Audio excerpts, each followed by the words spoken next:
We can't say the future without AI. I mean, there's no way around it. 50% of workers now believe AI is going to improve their experience. When I come into the meeting room, I need a way to incorporate my AI with what's going on in the meeting. It's almost a bring your own AI type of a concept.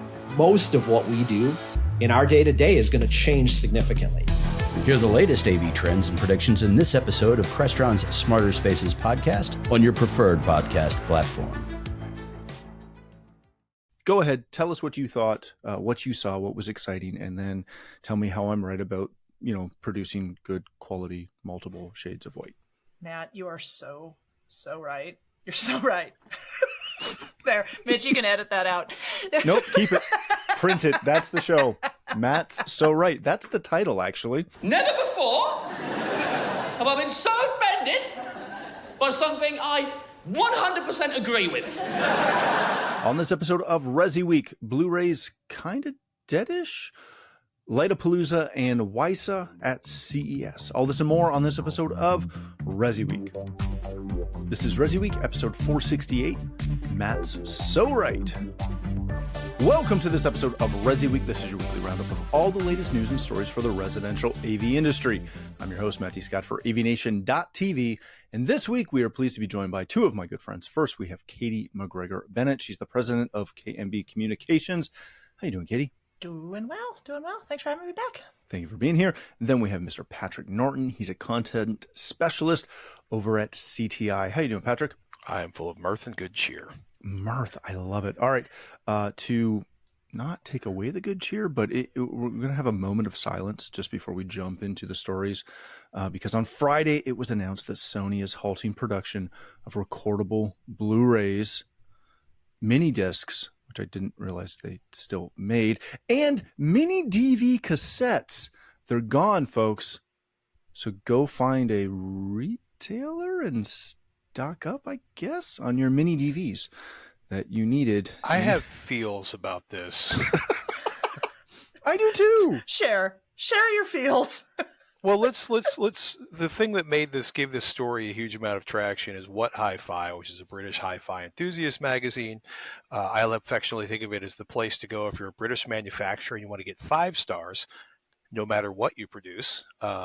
They're solid that way, but they published on social media and elsewhere, Sony announces that it will officially end production of Blu-ray discs, and every home theater nerd on the surface of the planet was like, no! And they clicked on the article, and about 3 lines in they realized it was Sony is stopping production of something that nobody's used for years except for the people who still have alternates from their professional division and elsewhere.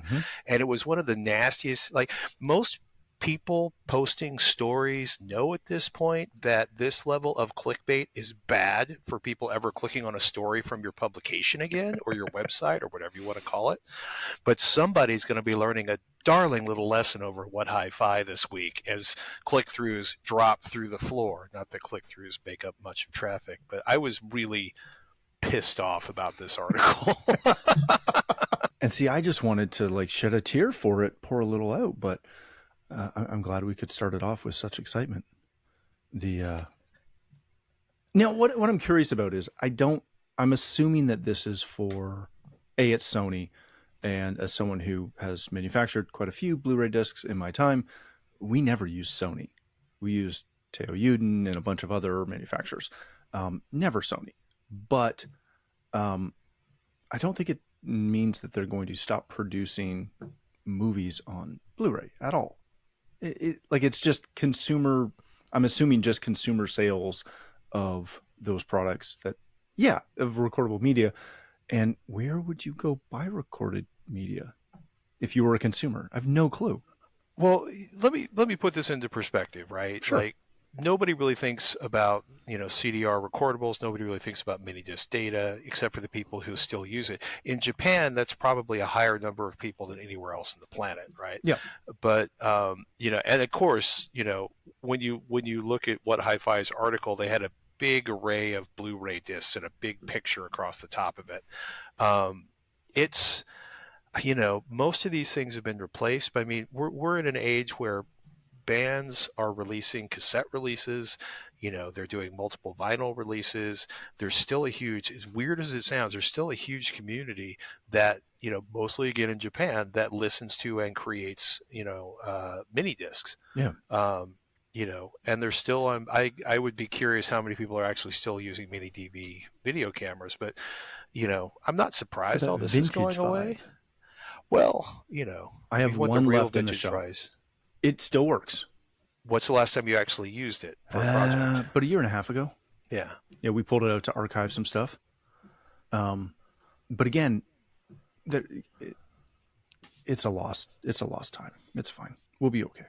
All right, let's scrap that topic for a second. We're going to start off the show officially with a story that comes to us from CE Pro, Lightapalooza. This is a day 3 recap and thoughts from Nick Bover, who was at the show. Katie was also at the show, so we're going to pick her brain for a second. Go read through the article as well as the day 2 and day 1 recaps.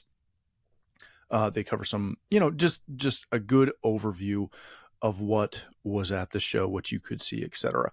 Katie, I want to come to you as we start off on this.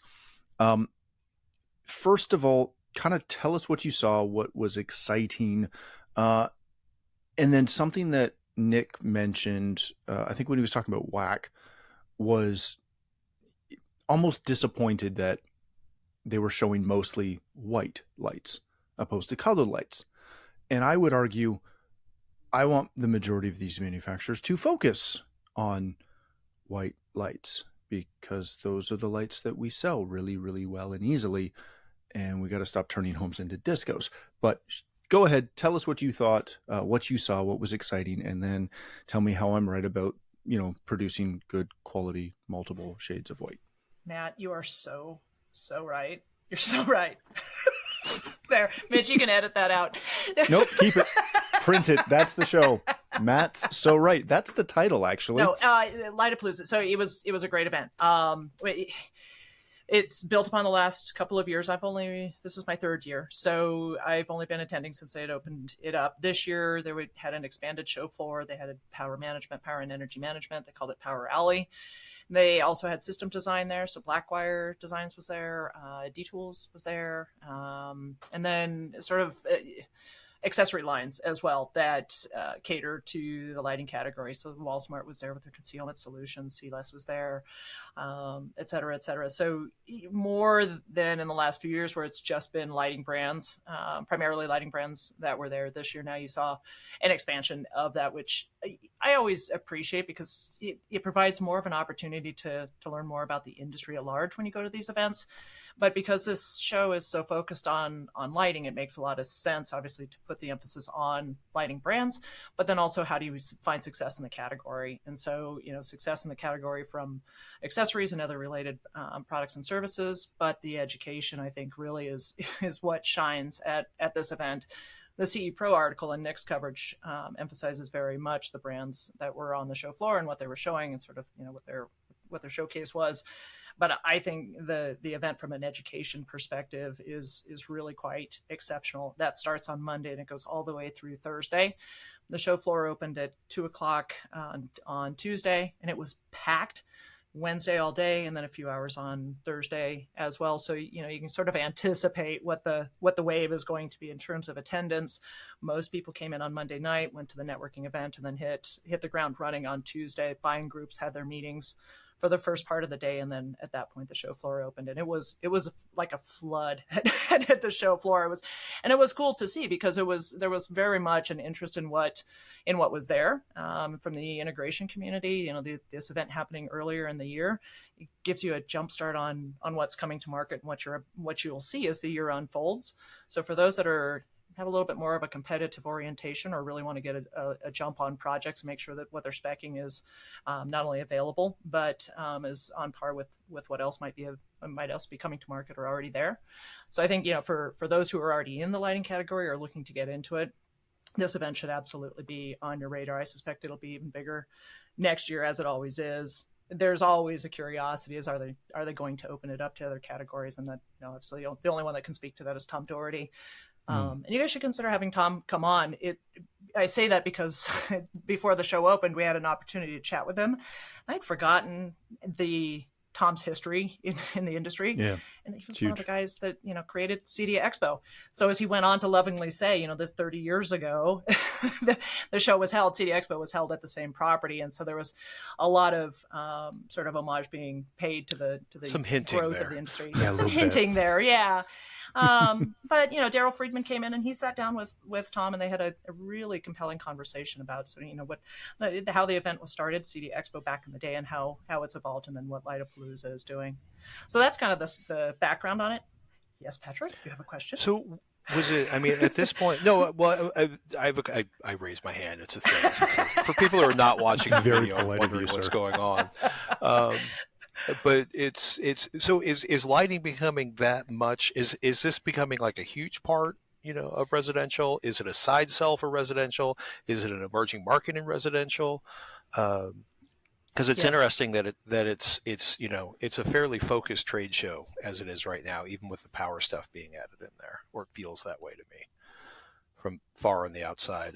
Yeah, from where I sit, the answer is yes to all of those, because it really depends on the integration community varies dramatically. From the sole proprietors to those with it tends More many resources. employees, more resources. There we go. That's the right way to It's put it. It's been the big talking point for the last 5 or 6 years. Yeah. Is that this is the new vertical that integrators can get into. It's fraught with concern or challenge, right? Yeah. Well, so yes and no. How? All right. So now we're gonna have a whole show about lighting. No, no, It's fine. Don't I love dive it. too deep. No, I will dive as deep as I stinking want. Mitchell will edit it. It's fine. The lighting opportunity is massive because, again, it's in every single home Right. and it's in every single room, whereas everything else that we do other than maybe Wi-Fi does not cover the entire breadth of the home. Sure. Where lighting gets complicated, and this is kind of one of the questions I had for you, Patrick, was lighting is and can be as simple or as complicated as you want it to be. If you talk to an actual lighting designer, they will allude as such that we can get as particular as you want as far as how we're going to light up a space.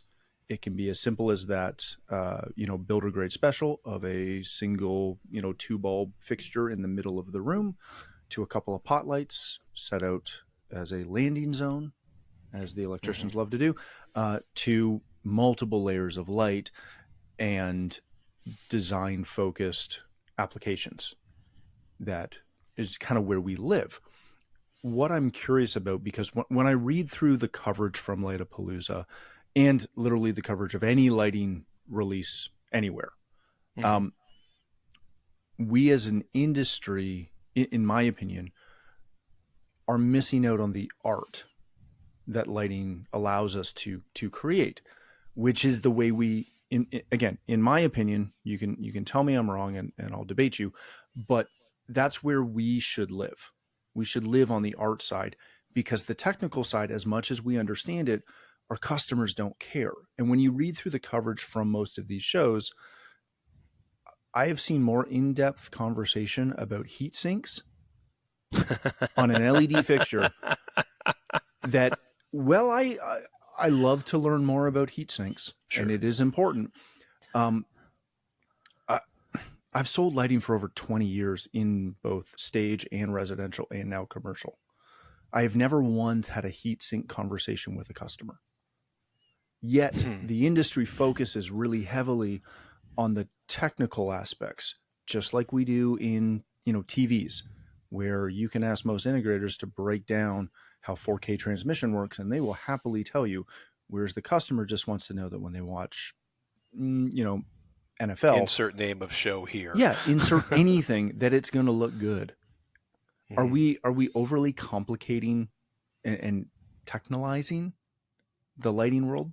I mean, isn't that kind of one of the core problems with both commercial and residential integration, where, your consultant comes in and they're like, we're going to talk to you about how heat sinks are going to change everything. Now, third generation heat sink technology available in LEDs is really taking light capacity and output, and actually the distribution of the light across the interior glass to levels that have been unprecedented. We're talking a 7-8% change here. You know what I mean? Like I always laugh because I worked at magazines for a while. I ran a lab for a while, and there was this one process where somebody would be like, it's 4% faster. And it's like, okay, 3% is the margin of meaninglessness in our benchmarks, you know, and I'm going to take you out of the room. I'm going to put this graphics card into one of these machines. You're going to play these 3 machines. You're going to tell me which one you actually notice.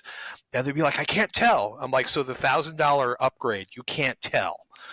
And then there'd be this like moment, like you'd watch the and I don't feel like once we got to LEDs, because I hate CFL technology with a fiery passion of 1,000 suns. You know, and once we got to LEDs, once we get to like a CRI of 90 plus, you know, and we explain, you know, color temperatures. Do you want to look like you're in a, you know, beautiful 19th century setting, or do you want to look like you're in the harsh white light of a prison? And that usually, you know, takes like one moment. And then it's like, do you want the disco installation? And it's like, where does the conversation go from there? So do people go super technical because they want to wow people or baffle people with their technological sophistication? I mean, I don't know. I've just, in my experience, I've noticed that when I'm pitching against an electrician, for example, and we pitch a job in the late fall that I'm thinking of specifically, really nice outdoor project. We're doing landscape lighting throughout. We're doing a bunch of really cool accent stuff. So we get into the pavilion area where we're doing, you know, entertainment, and there's going to be some dining and all the jazz. And we're talking pot lights. And I'm not one to overly technical, you know, make it a tech conversation. We're having a, you know, what's the feel you want to have in this space? And we got through this whole thing, and the client asked a couple of technical questions, which we answered. And then they went, okay, but how much are these? Like, well, you know, they're a couple $100 a fixture. Like, okay, well, our electrician has these, and they're $50. I'm like, okay, but they don't dim, and they're a CRI of 80, so that means they're probably a CRI of 65. Yeah, it's not going to look... reds are going to look green. Your greens are going to look orange. Amazing. And the client looked at their budget and went, okay, yeah, I don't really care. We're just going to go with these. And I think that's the... When I look at what some of the manufacturers are doing, and I love the idea of swappable bezels and changing the aperture level and the lenses, and we've sold a lot of fixtures that do that. I've sold a lot of speakers that have round grills and square grills, depending on what you want. No one's come back and ever said, you know what, we're changing the look of this room, and I need square grills now for all of my fixtures and my speakers. I'm concerned that because we're a technical industry, we're missing the boat. Katie, am I wrong on this? And you already said I was right, and so right that I feel like that's kind of how you have to answer. You're not wrong. How's that? Practically a ringing endorsement. What you say is true, and there is an inclination for our industry to, whether it happens by default or by intent, to complicate things. I think going back to the core of what the question was, and speaking specifically about Lightapalooza, I think that's the beauty of this event personally, because there is such an emphasis made on education, and not down to round or square, but there is a strong drumbeat about cautionary tales of what you need to know and the level of expertise that you need to have to succeed, and also the role that the integrator can play, should play, might play. And obviously the answer to that varies greatly by the firm. And so, you know, I think having an event that really focuses on a category that is going to be impactful to the channel for the foreseeable future, making sure that the understanding, broad-based understanding by the community of where the challenges lie, the roles of all of the other players in the room that have already existed historically, and the opportunity for integrators, not necessarily being the only person in the room talking about lighting, but being an accessory to that conversation. And if you hold the keys to the house and you have everything that goes in it, great. Here are the things that you need to know, and here's some of the opportunities and resources available to you. If you don't, and you're still very specialized, here's your path for that. So I think from an event perspective, what it is intending to do and what it is setting out to do is exactly what the industry needs to make sure that the baseline knowledge is there, and not from within our industry. And I think that's the thing that we tend to gravitate towards. Of we know everything, we're the experts, we're going to teach each other what we know, and we're going to wow each other with the language. This event, it has some of that, but it also is too, from a lighting expert standpoint, here's what our industry needs to know in order to harness the opportunity. So, I think that, if we had that originally in networking, it might have not been as slow a roll to success of that trajectory. But we tried to do it ourselves internally. And so, I do think that this is, it's a good opportunity for, to level set the knowledge base. Is it the answer to all things? No. Is it going to make a lighting expert, a lighting designer out of all of us? No, but that's not its intent either. Yeah, they did a great job when Tom initially started getting into this with, I believe, HTSA, and partnering with the ALA, the American Lighting Association, to create courses that were based on, the industry standards, opposed to trying to recreate the wheel and do it all themselves. All right, let's change topics for a second so that I don't get yelled at for just doing a lighting show. This comes to us from Residential Tech Today. WiSA was at CES 2025 and leading the charge in wireless audio. First of all, if you don't know what WiSA is, go read through the article. It will explain it a little bit. It's a wireless audio technology, and they've been making a play. We'll put it that way. So go read through the article. It covers some of the new innovations with WiSA or WiSA, and as well as gives a timeline on some of the new products that were announced. Patrick, I want to start with you on this. WiSA they're trying really hard. They're trying to get inroads. They're trying to kind of have a solution out there that is more readily known to the industry and to consumers. Are they positioned properly for any sort of industry acceptance, or is this really going to live as a consumer technology? Well, I think it's absolutely a consumer. First off the bat, it's absolutely a consumer technology for the foreseeable future. It's also a consumer technology that is, covering a relatively small number of vendors as somebody who has done a podcast about audio and home theater for approximately ever.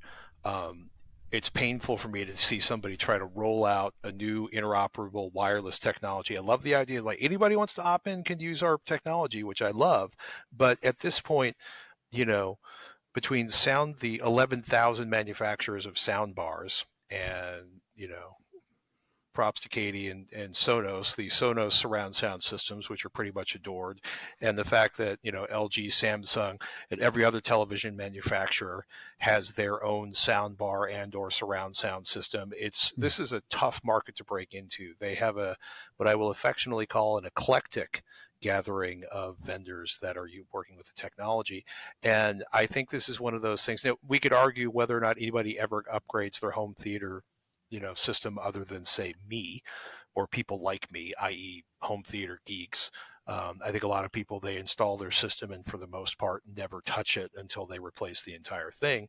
Yeah. But, I look at this and I think, well, okay, if you're okay with the speakers and the technology or the technology partners they have, or vendors, I guess would be a better word for it, great. But it's a hard sell and a hard sell, and it has been interesting for me, if you're working, this is an interesting place for a product to be pitched, right? They've got a couple big names. They've got Bang & Olufsen, they've got Hisense, they've got LG, they've got Klipsch, Optoma.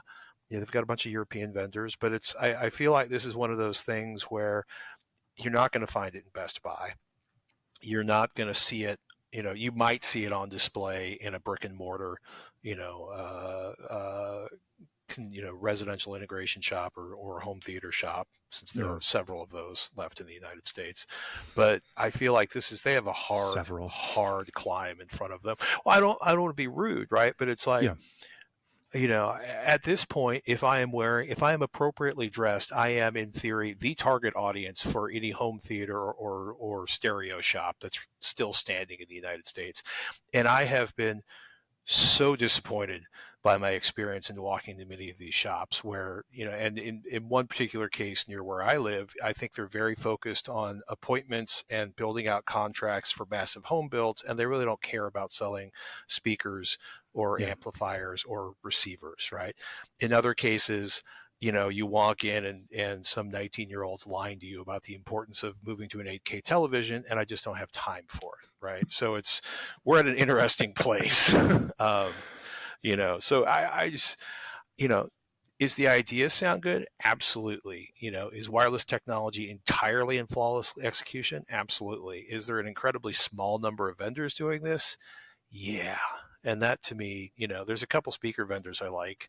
There's a couple speaker vendors on the list that are incredibly erratic in terms of the audio output from their products, or if I being a more professional and inconsistent voice or lack of a house sound. Well, but that feeling where you've heard like 4 speakers from a manufacturer and you're like, wow, they all sound different. This is wonderful. Yeah. Outside of the label on the front, there's nothing that's going to kind of bring you back to that. Right. Unless you're just buying the same name, not listening to them and then going, I guess this is what they were supposed to sound like last time.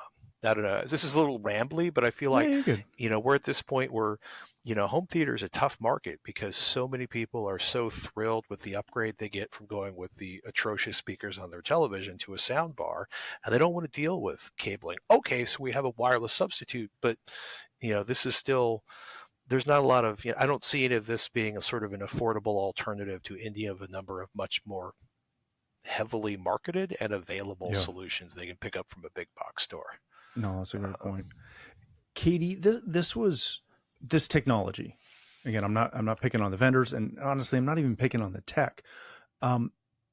It was pitched as the great solution that wasn't, one or two walled gardens of manufacturers for small, easy home theater solutions. And it's just never seemed to gain enough traction to where an integrator such as myself looks at it and goes, I have no desire to carry this. This doesn't hit a need I have, or B, a market I really want to play in. And yet I feel that that's kind of what they need. They need it to be something that's integrator friendly so that they can help use that groundswell of people that actually play in this world to get out there and sell and install it. Do they have a marketing problem, or do they have a approach to market issue, a go to market problem? I mean, so one sort of begets the other there. Yes, I think it's both, honestly. And I mean, no offense to the brand. The space can be murky unless it is very clearly communicated, which is kind of, you could say that murky, and unless it's clearly communicated, is murky. And that's kind of the point. Is I think that there's so much confusion about wireless audio and the benefits. Is it wire free or is it wireless, and what does that actually mean? From a consumer standpoint, I think it still isn't broadly understood or really appreciated. It's acknowledged, but not necessarily broadly understood. From an integrator perspective, this is a technology I just don't hear a lot of chatter about. So, I think that there is, I'm not familiar with their go-to-market strategy. I'm not familiar with exactly what they're trying to accomplish. Clearly, being at CES, there's a huge investment there. So it would appear as though a direct-to-consumer voice and narrative is something that the brand is trying to achieve. I have no idea how long they've been pursuing that. But as I look at the coverage here, what I'm not seeing is what are the differentiators, and what's my experience going to be like when I look on their site. nobody on the site looks like me. So from a relatability standpoint, the message isn't clear to me what they're trying to accomplish and how that's different. The people that they're trying to represent, while they do look different, it doesn't compel me as a consumer to want to lean in and read more. And even as I was prepping for the call, I found myself just sort of randomly zipping around the website, seeking something that wasn't clearly coming to the forefront. And so I think, Matt, to answer your question, that all of that ties back to marketing, is who is the target audience, and are they receiving a message that is compelling enough for them to act? And when they do act, where does that go? Does it come to the channel, or does it go to big box? And again, unless that's clearly being communicated, particularly with integrators, if it looks like it's going to big box, there's not going to be a heavy emphasis or attraction from the integration community. So I'm a little confused, but I also haven't been following the brand, and I certainly have no relationship with them. So maybe not quite the fully loaded answer that you were looking for. I was going to say, this is what what Katie said. When you go to the page, right, and you've got a lot of, people with exotically covered sort of, I'll just say alternative hair. If somebody's like blue hair color, weird jewelry, exotic jewelry, a speedboat spinning around in circles, and the only pull quote in the website I've found so far is from the president of the company, that's tough, right? You can't there's got to be somebody out there who has reviewed this or done this where they can find a paragraph. It's like, I was shocked at how good this wireless system sounds and the ease of integration I had in my home. And they don't, but they've got the president of the company saying, we're awesome, and then right in there, link off the front page, WiSA certified retailers, ABT, Amazon, B&H, Beach Camera, BuyDig, Electronic Express, Focus, Waltz, and Worldwide Stereo, so it's like, oh, you've got Amazon. Great. Awesome. Because I'm going to ask you, you're the host, you're the guy here, does anything thrill you more than finding out one of your partners in retail integration has an Amazon link? That's actually how we look for partners in retail integration, is we want to make sure that they're well-rounded and available everywhere, right to your door with Prime for free. That's what I want. All right, we're going to wrap it there. Thank you so much for teeing that one up for me. Hopefully we'll cut that into something entertaining. Patrick, if people want to connect with you, learn more about what you're doing over at CTI, where can they do that? You can search for Patrick Norton on Blue Sky, or on Twitter is a good place to catch up with what's going on with me. Excellent. Thank you, sir. Katie, if people want to connect with you, learn more about K&B Communications, where can they find that info?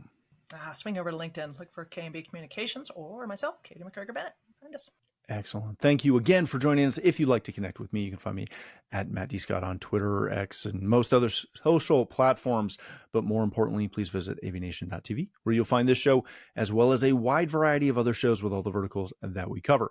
When you visit the website, please take a moment to check out our supporters. We are extremely thankful for their support, and ask that you check them out as well. Thanks again for watching. That's all the time we have for this episode of ResiWeek, the network for the AV industry. What are you listening to? This is AV. This is AVNation. This is AVNation. Hi, this is Jennifer Goodyear and Erica Carroll from the Women in AV podcast, where we are encouraged by the incredible stories of women in AV. Listen in on fun, empowering conversations as we chat with inspiring women, breaking barriers and creating their own path in the industry. Check out Women in AV on avnation.tv or wherever you get your podcasts.